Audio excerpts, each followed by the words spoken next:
All right, folks, welcome back to the show. As I mentioned at the beginning in the intro, we're welcoming Mr. Bill Bush, friend of the show, on to the podcast today. If you're watching us on YouTube, be sure to go ahead and subscribe to what we got here. We're going to be putting these up as much as we can. Bill, thanks so much for coming on the show. Yeah, man, absolutely. Thanks for having me.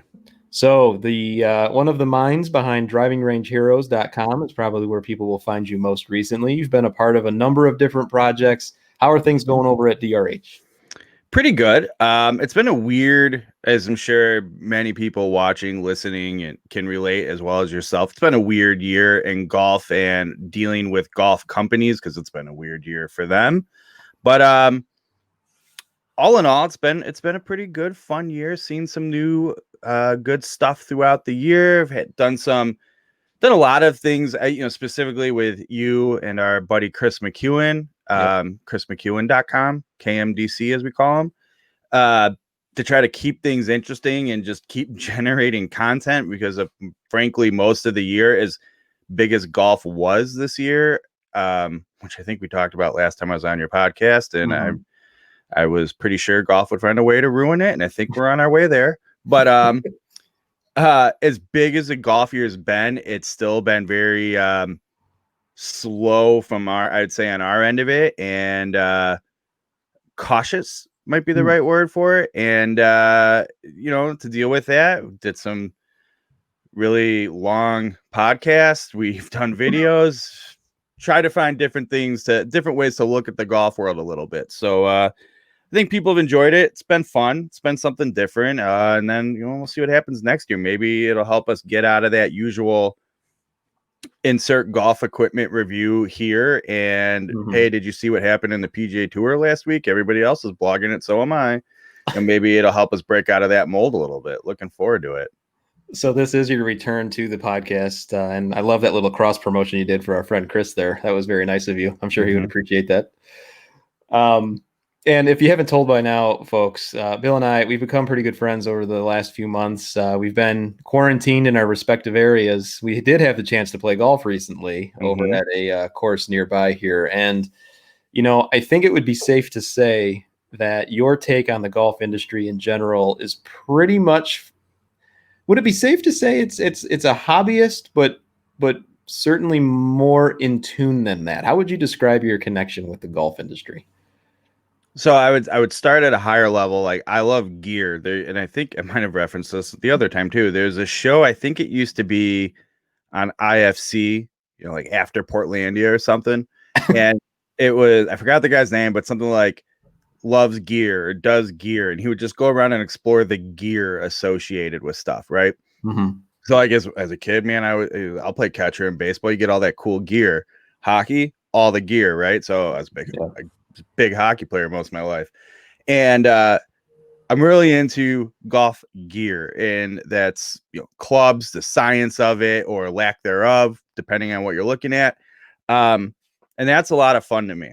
But my general life disposition is pretty counter to golf culture, in that I don't care for the exclusivity. I don't care for the the elitist part of it, which we often run into. But at the same time, as you well know, I don't really enjoy the golf bro culture. I like it for the simplicity of you're outside for a handful of hours, just enjoying. Hey, there's a duck in the lake. Oh, a bird just flew overhead. There's a deer running across the fairway. That's nice. And breathing some fresh air with some buddies, enjoying yourself, getting a break, and that's great. Mix that with the gear thing I'm in. I don't get into the I mean, you know how it is. Everybody's always racing to have the coolest thing. I don't have a problem with you having the cool thing. It's like making sure everybody knows you have the cool thing and they don't. I don't love that. I tend to gravitate towards the people who just enjoy the game, enjoy being a little bit of a nerd about it, and take that for what it is, not the lifestyle and the traditional lifestyle. I'll put it that way. That makes sense to me, and I think I relate to that, which is probably why you and I get along so well, and as well as Chris. I mean, the two of you actually do a podcast, which is YouTube. simulcast, you would so to speak, is That Range Life, a Mm-hmm. show sometimes about golf. Right. And Chris talked a little bit about it when he was on here a couple episodes ago. But what was the thought process behind that show? I know his answer, but what's your take on it? I'd be interested. As you know, I did not listen to that episode. I I wouldn't won't do expect it. you to. Right. I have a story about that. Maybe another time. All right. But I think that show is largely based on. At the end of the day, we have the common bond that is golf. I'm holding a notebook in my hands, like, hey, should I do this now? That's all your notes of golf wisdom. Check. Yeah, but I do now. I did implement this for our YouTube show, the David Letterman cards. Ooh, look at you. Just for the sake of doing it, no other reason. Anyway, to answer your question, we at the end of the day, like, we obviously are huge golf dorks. We run internet websites related to golf content where we publish things regularly. So we do care. We do like to talk about it. It is one of our favorite hobbies, but none of us like to take it too serious. And I don't like reading, listening, watching a lot of the content we even produce. When I say we, the royal we, Right. because it is too serious. And, people want that. They want to learn, they want to be educated about it, and that's fine. But I enjoy the stuff where it's like a nice casual conversation. Maybe it's about golf. Maybe you learn something, and maybe it's not. Maybe, especially during quarantine when everything was locked down, we were talking about the TV shows we were watching. And ultimately, it came down to, like, if you took two golf dorks, put them at a bar together, what conversations would they have? And that's what we wanted our YouTube show to be. Now, gets a little long in the tooth, especially once golf picked up, because, well, there's a lot of golf to talk about, and we started talking about too much golf. That said, I think that's what we've been trying to capture, is just two normal people having a normal conversation, not trying to be like, look at me, I'm such a golf bro, not trying to be a preachy, super technical golf expert with you. But if you sat down with a friend who happened to know a lot about golf and golf equipment, what would they say to you? And that's why we say That Range of Life, a show sometimes about golf, because sometimes it is. Sometimes it might not be. It might be about the turkey I smoked for Thanksgiving for 25 minutes. Nice. Yeah, I saw that. If you follow Bill on Instagram, or if you're a friend of his and you're so fortunate to get turkey updates texts, which I was enthralled by the progress of that bird. It was unreal. Such a good one of the best things I think I've ever done in the smoker. Just saying. Oh, good for you. Good for you. So you had mentioned that we do also share that common bond in loving golf gear. And, we wanted to talk a little bit today about some of our favorites from the past year. And there were a ton, especially during a year where there was just a huge golf boom in the industry. I mean, have you ever seen anything like this? I think the easy answer would be no, but because no one's seen anything like this from a sales perspective, from a golfer perspective, people playing the game. But what has been your take overall of the year in gear, so to speak? It's funny that you open that way, because you just gave me the perfect opportunity to make a point that I wasn't sure I was going to work in. And it's funny because all we heard once we were, quote unquote, allowed to play golf during coronavirus was how big of a year this has been for golf, and seeing things unlike we've ever seen, rounds played. Okay. That was the thing.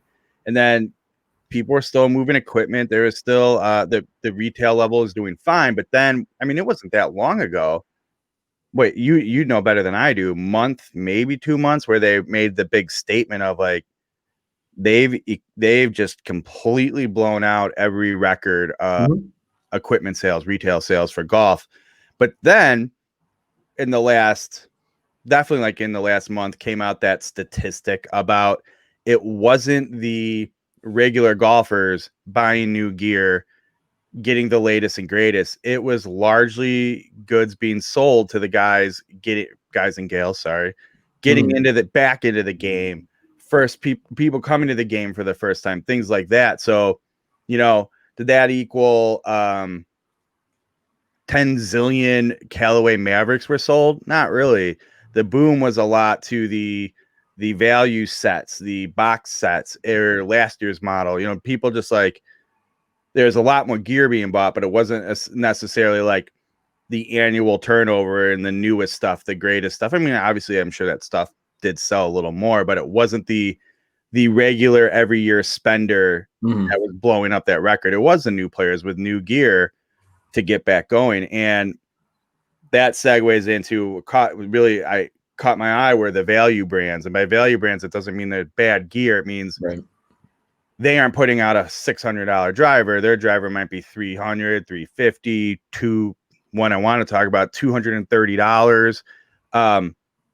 So companies like Tour Edge probably being a leader in that. And people are, if you follow me at all, you're sick of me talking about Tour Edge, but I mean, they've absolutely had a killer year, and the gear and the sales all stand behind and support that. Yep. But sub 70 guys out in Sycamore, Illinois, they do a straight to consumer model, and it's all way more affordable gear, but it's really good too. And they've had big years, and I think it's been a great opportunity for companies like them to thrive, because let's be honest, it's also been a very questionable year with unemployment going up and down, and sales numbers for other businesses being down, which drive paychecks for golfers, and they can't go spend $600 on a driver, but maybe they'll spend $230. So that's been a big thing I've really noticed, and it'll be interesting to see going forward. God hoping that the world stabilizes a little and returns back to normal.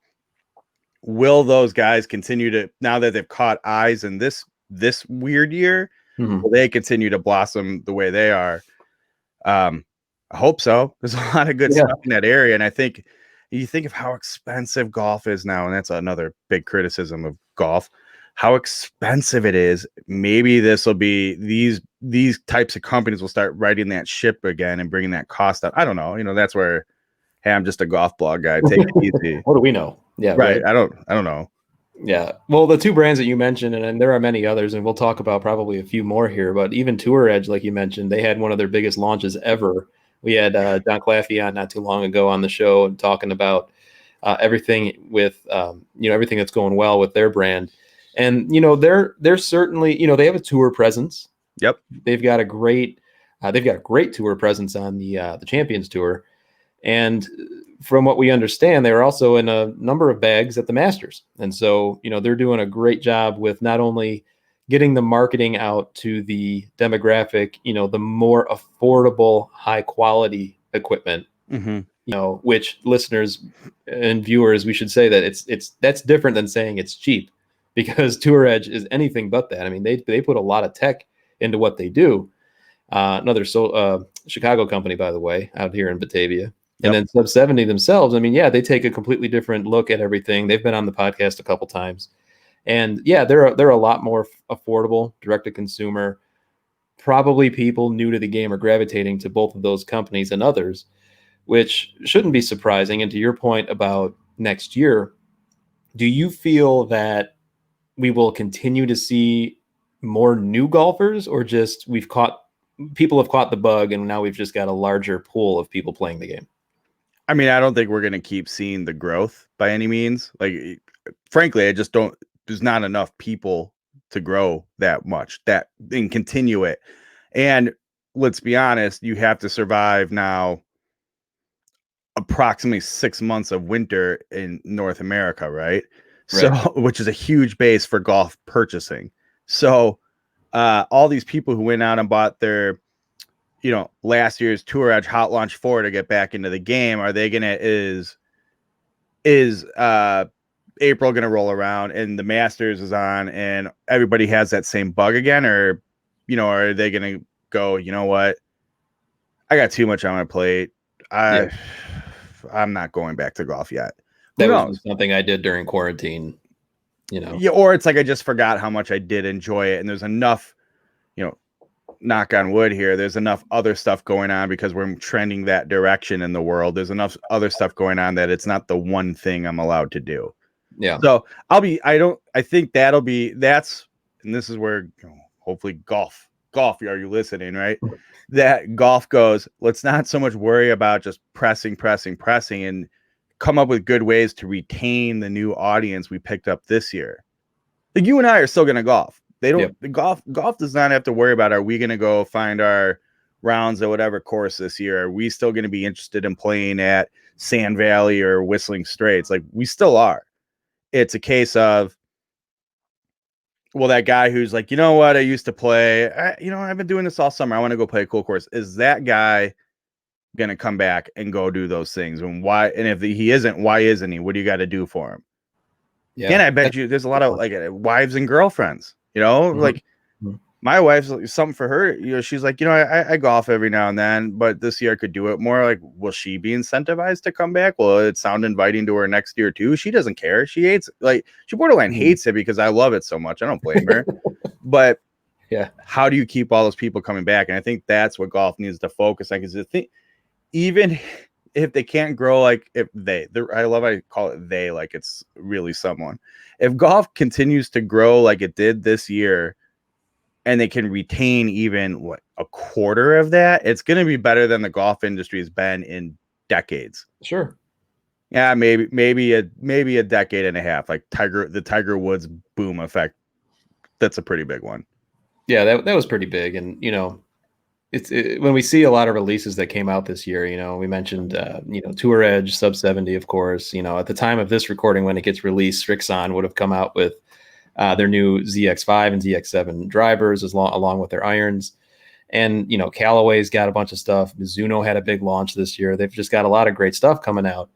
The price points haven't really gone down at all for some of the bigger names, yet we still saw a lot of people getting into the game. And to your point earlier, it was interesting. Big time golf media guys here, folks. We were talking a little bit about something nerdy like search engine optimization the other day. Mm-hmm. And do you have a guess, Bill, in 2020, what the most searched term is golf related? I just found this out this morning. I'm putting you on the spot here. Like one word? No, a phrase. What would you guess that is? How to break 80, how to break 90, whatever. Or that's actually a really good guess. Or how to not slice the ball. Those are good guesses. And they were up there equipment wise. It was used golf equipment. I didn't know that. That's interesting. Yeah. The most searched, which is interesting because now people want to get into it. And so that speaks a lot to the secondhand market as well. No, I'm not kidding. Well, the parts of the hobby I'm into. Oh yeah, me too. That plays very well for a lot of the gear I like to blog, not review, blog about. Mm-hmm.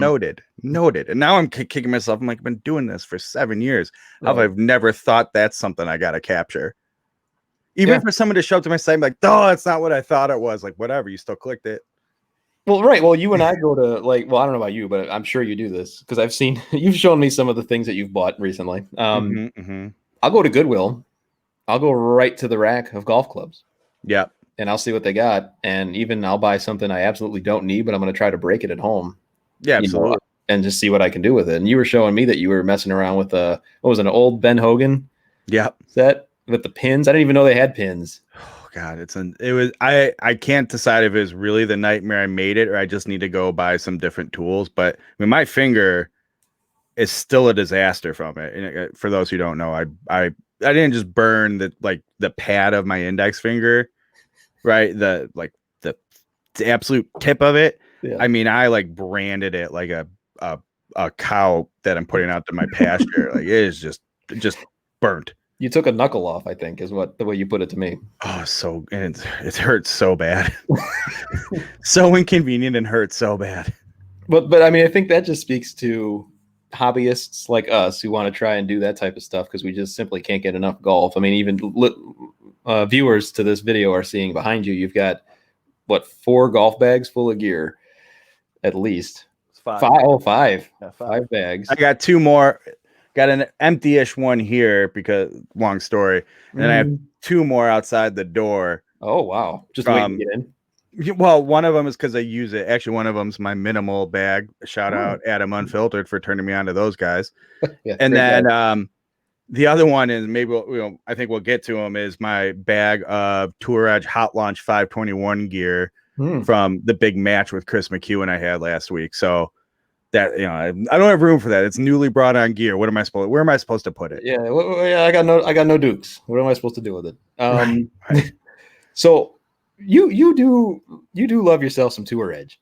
This wasn't about to be a conversation about Tour Edge, but let's go down that path because we've mentioned him a few times. What do you like so much about him? I try to be pretty open about it that I am a recent convert. I mean, they've always been on my radar. They were literally born at the golf course I grew up playing, Village Links of Glen Ellen, where we played. And so my whole life they've always been in the pro shop. They've always been what all the guys there were playing, etc. And I never put in my bag for one reason or another. Then of course I hit that like, Tour Edge Bazooka. Who do you think I am? I'm a big time golf guy. I don't play that garbage. And I went through that whole phase of life. And then I hit that later where it's like, no, I understood people are really into well, frankly, even especially like in the early to mid 2000s, right? Guys were winning on the big tour with it. Mm-hmm. Brant Snedeker had it in the bag when he came out. It was highly regarded. Their fairway woods and hybrids were heavily regarded as some of the best in the game, up there with all the Adams stuff at the time. And I'm like, all right, but I'm a hot shot. I have the coolest new Callaway Cobra, whatever. Or I'm also, you got to go back to like before Cobra got bought by Puma, and they were like the redheaded stepchild of Titleist at right. Acushnet. Yep. I'm like, no, I'm different. I'm a snowflake. I'm playing Cobra fairway woods. Fast forward. Yeah. Post Baffler, okay. You had like the LTD. Yeah, for sure, 3 and 5 when they were I would still play those. They're awesome, but it really wasn't until Driving Range Heroes came around that I reached out and I said, hey, I live down the street. I'm doing this. I have experience. I'd like to get Tour Edge stuff going, and I got trying to think what the first things I got through here were the EXS line, the original one, and then the CBX 119 stuff. And I was like, geez, this stuff's like, frankly, it's amazing. Well, especially the hybrids and fairway woods. So that's like in my bag, and really is a big eye opener. And here, I'm going to be this guy if it's okay. Yeah, sure. Over the years of doing this, I am fortunate. I get to hit a lot of different golf clubs. I get to play at a lot of different golf clubs. And there's an easy argument. And I guess Chris says, I could have anything I want in my golf bag for the most part. I mean, yep. National Custom Works isn't sending me $4,500 irons for free or anything, but I'm just saying, I know of the stuff. It's there. I could go get it, buy it, do it with the website, whatever. But I started putting this Tour Edge stuff head to head with the stuff I was previously playing, and it was just blowing it out of the water. Yeah.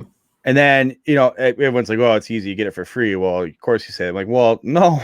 That's not how it works. They might go, here, I can give you a 3-wood. And I go, wow, this 3-wood's great. I'm going to buy a 5-wood from you. Or like, hey, I've really enjoyed this hybrid. I want to buy another one. Or I beat the living daylights out of it. I want a new one. Let me buy it. So it's just that good. And obviously, if you're buying it, it's affordable compared to the rest of the market. But I think it's one of those things where it just doesn't get the attention it deserves. And it legitimately is that good. I've had, let me see. Well, I think of the EXS 220 fairway wood this year, which was on my list of like, it's probably my favorite club to come out of this year. I told Chris he was an idiot if he didn't put it in his bag and replace his 3-wood. And he's like, okay, all right, whatever. And he's like, he saw me play with it once. He's like, God, that thing sounds amazing, but whatever. Then he gets it to review for Chris McEwen's projects. Yeah. And he's like, oh my God, this thing's amazing. And then you're going, all right. You two both think this thing's good. Or what Kool-Aid are you drinking here? And then it comes through the Golf Unfiltered headquarters and works through that organization, hockey player. Yeah. And all of you guys like, oh my God, this thing's amazing. And that happens all the time with them. That like, if you give it a chance, you're like, geez, this stuff's a real deal. And it's only, as the company's been growing in these last 5 years, like it's only getting better. I remember Hot Launch 3, right? Yeah. It was fine. It was very good for the money. But this new Hot Launch 521 stuff, I don't know if John said this on your show or talked about it much when he was just on, but he was telling Chris and myself that it is very much closing the gap between their premium stuff and their quote value clubs. And Chris and I just brought all of it out, and he's not lying. It's incredible gear. And then when you start looking at it's $89 for a single iron with a Fubuki graphite shaft in it. It's incredible value. It really is. I mean, you're essentially paying for like 80% of that is the shaft. Right. That's what I said. But they're like, yeah, but we're really, he's like, we're like shooting ourselves in the foot with it to an extent because it is that good and we could charge more, but we don't because we want to get the right gear in people's hands. We want to sell this gear and get our name out there. Like, look, we don't want to be in Rory's hands or Dustin's hands coming down, the fairway on the 18th hole, winning some tournament. I mean, don't get me wrong, they wouldn't turn that away, Sure. But they're catering. They are catering with this gear to the people who started golfing this year, who aren't any good, but go, well, I'm allowed to golf. I mean, the stuff this 521 stuff that comes out in my reviews, it's a cheat code. It's incredible how easy it makes the game, even if you're bad. So I think they get that and they've really figured out how to dial in the quality. And I mean, let's face it, a lot of other brands out there have made that like mid-range. You just want to get into the game, but you don't want to spend $500 on a driver, $1,000 on a set of irons, right? But it looks like it feels like it, and it's definitely cheap. Tour Edge is now getting to a point where they're offering that same price point in that same like category, but it's really good. Yeah, well, a lot of new golfers have that sticker shock right out of the gate. I know I've got a few people that I work with at my day job, and their husbands were actually getting into the game for the first time. They had never played before, and they're like, "Where can I go buy used golf clubs?" And I'm like, "Well, consider brands like this. You can probably get a brand new set in probably similar price to a really good set of used clubs. Why not buy new? Look at Tour Edge. Look at a few other places. And they're probably better fit for your game. They're like, well, this is a good deal on some used insert brand name iron or bigger brand name iron here that you like just because, oh, I know Titleist. They're supposed to make great stuff. It's like, yeah, but you're terrible. Why are you playing a muscle bag? Like, why are you buying a muscle bag? Or you could go buy this game improvement set from Tour Edge. It's designed for you for significantly less. How often do you get? I get this a lot because I'm sure, like me, you're the golf guy. You have all the golf answers for anybody. All the time. Right. So, hey, I want to get new clubs, and I know you can buy, hashtag used clubs for cheaper. I want $1,000 to get a full bag, wedges, putter, everything, and you can't do it anymore. No, even on the used market. I mean, I have a set of I was doing the big gear purge. I have a set of Callaway 2018 Callaway Apex muscleback heads, right? Mm-hmm. I could sell just those heads somewhere around like $500. Oh, easily. And that's insane. Yeah. It's a golf club. And I mean, I'll take it. Don't get me wrong. But, when you think of that, like that just tells you how expensive this stuff is. And it's sort of like, it's for what? Whereas I've used them, I've bent them, done whatever, right?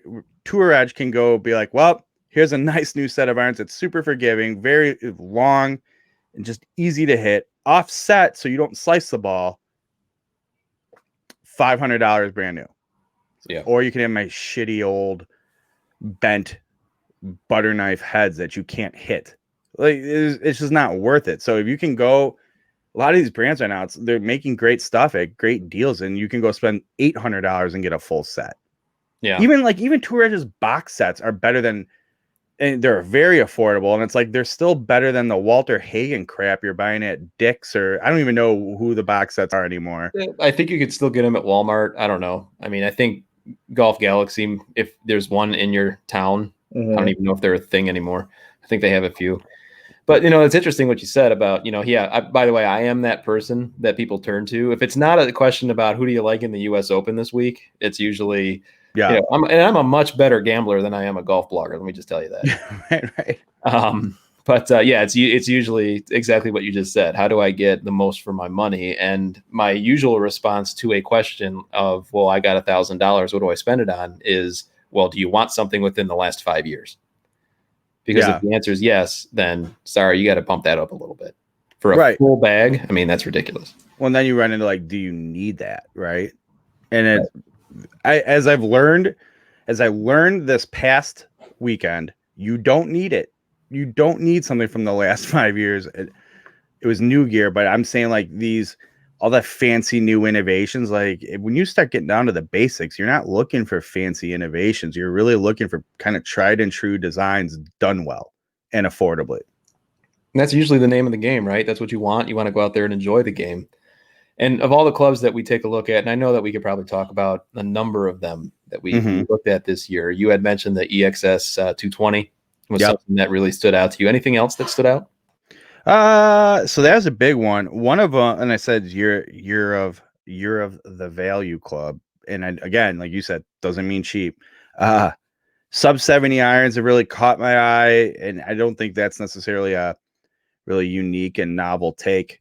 A lot of people would agree with that same statement, but I mean, they're forged. They're not going to tell you that anything different. They're forged over in China with, they help design them too. It's not like they're not involved in it, but by doing it straight to consumer, you're getting these good forged irons for, frankly, dirt cheap. The prices are stupid low for these clubs. You're talking like a full forged set of irons for less than $500. Cavity backs. I mean, you have players irons, you have game improvement irons, you really have the full thing. And I would tell you, it's one of those things like I knew about them last year, but this year is the first year I had like the full exposure to them. And I mean, it's wild how inexpensive they are for how good they are. And Yeah, I like them. I had a chance to go out to Sycamore, like you mentioned, and I went to HQ. Jason out there does a good job. It's Jay and Jason, right? If I remember the two guys, right? And I often wonder about brands like them because they're not the only direct-to-consumer brand. But you even mentioned them yourself. I mean, clubs made over in China, they come over. I mean, do golfers really care where they come from? Because, I mean, you and I both know that something like near net forgings, for example, that's something that happens all the time. And it's not a bad thing. I think people hear that phrase sometimes and they think of it as like a criticism, but that's just simply not the case. Here, I'll put it to you this way. My favorite thread I jump into on Golf WRX all the time, or threads, I should say, are when people start complaining about who's making whose putter heads. Right. And they'll be like, this is clearly someone else forging this head and I'm not going to buy it. And then they're like, Byron Morgan, I'm going to buy him because he makes his own putter heads. And someone's like, or I'm sorry, forgings, milled, whatever. Right. And they're like, actually, Byron only mills some of his heads. Like, people don't understand the way the putter business has worked forever, unless your name's Bob Bettinardi, right? Because little small fact there, Bettinardi putters isn't his like meal ticket. You were telling me that the other day. Yeah, he's heavily involved in other parts of American milling, which is and it's great. It's good stuff. He is by far one of the best millers in the golf world. Not taking that away from him. I'm not a big Bettinardi guy, but like it's just the truth. But most of these guys, Scotty Cameron, he's not milling his own heads. Most of these guys like come up with their CAD designs or whatever, and then have somebody else do the milling for them. Then you start seeing these WX guys like, he doesn't mill his own heads. I'm not going to buy him. It's like, well, Scotty hasn't. And you're telling me how good a Circle T from 2010. Like, I think that's the big thing. So if you start getting into, well, they had some place forge these irons for them in China. It's not really their own like forging house. Got news for you. None of them are. Endo Forgings does like 5 different companies. Right. So I think that's where it's really, you're getting over like marketing stigmas or whatever, right? That you don't know the name Sub 70 reflexively. You know the name Ping. You know the name Titleist. And I mean, you start running into, Scotty Cameron does this, right? He puts out a bunch of like just junk, but it's Scotty Cameron. It's worth $400, $500. It's Scotty Cameron. He knows what he's doing. So I think like, I almost, without realizing, take it upon myself, and I think it is with Tour Edge Sub 70. These guys I've really like grown to like the gear of, never mind the people, which I do like. It's going, you got to get over the marketing stuff, the big names, the brand names. They don't get me wrong, they all make good gear too, but that doesn't mean because this guy is having someone forge it for him in China and says, I am not forging this in Sycamore or with a like Sub 70 specific, which has forging house in China, like doesn't mean it's bad stuff. Right, exactly. Sub 70 is a good example because I know a little bit about it. Like they are involved in the design process and the final product and prototype testing. Like which a lot of these, for lack of a better term, template companies aren't. They're just buying a manufactured head by somebody else, pressing their name on it. Right. They aren't even involved in design and looks whatsoever, where Sub 70 is. And then they have a dedicated company over there who does it. So it's not just like it's contracted to 5 different places to do it. They contract this place to make this club, and then they work with engineers there to do it. Yeah. I think that's like, that's no different. It's no different than the bigger companies. They do the exact same thing. So why do you think, and I know we're kind of going down a rabbit hole here, and everything you've just said, totally agree with. You and I have talked about it, ad nauseum. But why do you think those threads at, the big time golf websites, like WRX, whatever, they have an issue with it? Is it because it's just a matter of, we've kind of transitioned from the new players getting into the game for the first time. They just want a new set of clubs. And now we're talking about nerds like you and me who go down like 4 different rings of hell into the golf nerddom. And then all of a sudden we get this uppity, snobby element of, oh no, I need something that's been milled in the USA, which let's just say it. I mean, I'm a big Bettinardi guy. I love them. And I understand that there are some that don't like that, but I think there's from different reasons as well. But why do you think there's that mentality that, I need something this way? And it only really exists, at least in my purview, in golf. I'm sure there are probably other industries. I feel like you're right. I think this is more of a big, like political economic thing in the world in general, but we'll keep it specific to golf. And I think it's tough because there are guys who do milling in the US who are just the product is better because of it. And I think Bettinardi is a good example. Bettinardi is awesome at milling a putter. It's going to be better. So yeah, if everybody milled their putters in the US and did it the way he did it, man, would it be better and worth buying. But they don't. So, and that's fine.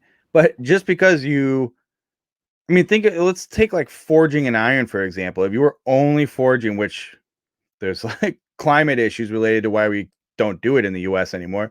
But if you use that methodology or that mindset for forging an iron, you couldn't buy any irons. You're going to tell me then all these irons being these Mizuno irons that are forged in like Taiwan now, they're not all in Japan, right? Or you're going to tell me, well, Mura irons must not be good. They're not forged in the US, they're forged in Japan. Like as much as the people love to get on that high horse about it has to be milled in the US, you think if you thought like this, it's going to cut out so much of the good golf industry to you. And it comes down to, I think, and the forum specifically, because I don't think every golfer is like this by any means, but the guys starting these threads and going into these dork rabbit holes that you and I go into, it's really, I feel like it's just to be heard and just to like, they just want to live in this fantasy land that everybody's Bob Bettinardi, and God bless them. Not everybody is Bob Bettinardi. They're not. Yeah. And not everybody has like a second half of their milling business to float. I think Tyson Lamb's one that's been coming up a lot lately. He's milling out ball markers and repair tools and having someone make him a head cover. He's not even cranking out the putters that much, but like swag too. I mean, if I remember right, they were they an ex-employee of Bettinardi? Yeah. Okay. And so I think they make like 3 putters a year and they supplement everything with head covers. Yeah. And the model works, but it's like, you can't tell me. I mean, I have some putters that have been milled in England. I have putters that have been milled for companies in England, but made in China or somewhere else. And they're fantastic. Like Vega's another company that they're not as big as they used to be, but they make incredible stuff. And it might be forged in China, milled in China, whatever they're doing. It's not a bad club. Like, it's good, except that it's a good club. And I get if you want to, like, look, if you're one of those people, it's like, I support Made in America anywhere I can, for sure, do it. But I think going down these rabbit holes of like, oh, I'm not buying this boutique putter maker because he doesn't mill his own heads. Like, fine. Guess what? 95% of the people who are going to buy from that guy are still going to buy from that guy. God, this is like a deep golf dork rabbit hole. So let me pull us out of it a little. And I know that we're like up against the clock here too. And once again, folks, we're talking to Mr. Bill Bush. He is one of the brains behind Driving Range Heroes. What else you got going on coming up? I know we didn't really talk too much about the favorites of 2020, but what do you got going on at DRH these days? It's that time of year. It's interesting because everybody's starting to talk about the new gear for next year, but the pipeline is not necessarily flowing yet. So we don't have a ton of reviews lined up, but Chris and I have some That Range Life production stuff in mind that we're going to work on. We do have a good review coming in 2 weeks, and I was going to talk about it here, but we didn't get to it. Was the new Project X hazardous smoke RDX shaft line. Ooh. People go crazy for Project X stuff, and especially hazardous. And I'll tell you what, you can go find a lot of stuff on the Smoke Black RDX. Just to say, the blue one, you're not seeing as much. I'm gonna leave it at that because I want the searches. But I have the review going up for that, and I don't know when you're releasing this, but Monday the 14th. I'll just say that. Okay. And that thing is pretty neat, especially for like the big, I need low launch, low spin, stout shaft bomber guys out there these days. Like, this is a good one. But yeah, that's pretty much it. Just finding a way to keep things running until the spring when golf peps up again. Maybe do some virtual PGA show watching in between there. Yeah, I think that's on deck for us too. I still have to decide whether or not I want to do that. Maybe we'll do some things those evenings. Kind of have like our own little virtual review, the virtual pit or whatever. Have a few drinks and whatnot, and we'll do this again soon. So, all right. Once again, that's Mr. Bill Bush. He's of drivingrangeheroes.com. Bill, thanks so much for coming on. I'm sure you'll be seeing more of these two faces on YouTube in the future, as well as hearing our voices once again. So thanks again, sir. Yeah, thanks for having me, man.